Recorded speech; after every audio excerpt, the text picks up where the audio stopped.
tester నుంచి వస్తుంది కాబట్టి వేరే ఊరు నుంచి ఒక 20 నిమిషాలు రానుకోను అది ఖర్చు ఒకటి పడుతుంది అది టైట్నెస్ కేటరింగ్ లోనే అంటే అమ్మాయికి ఇంకా ఎక్కువ మంచిగా మిగిలిండు డబ్బులు బయట కొంచెం పని ఎక్కువ ఉంటుంది వేరే ఏ జాబ్ జాయిన్ అయ్యారా ఇంకా వాళ్ళ హస్బెండ్ కూడా అదే అన్నారంట సరే పిల్లల్ని చూసుకోవడం బాగా నేర్చుకో రేపొద్దు మనం కూడా ప్లాన్ చేసినా కూడా నీకు యూస్ అవుతుంది కదా అన్నాడట అమ్మాయికి అదే చెప్పిన నీ కౌల పిల్లలు పుట్టినా కూడా చూసుకుంటావులేమ్మా నీకు ఒక అలవాటు వచ్చేసింది కదా ఇప్పుడు అని చెప్పిన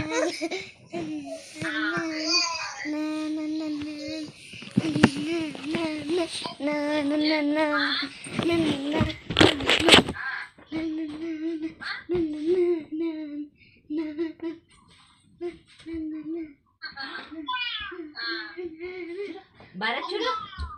భరత్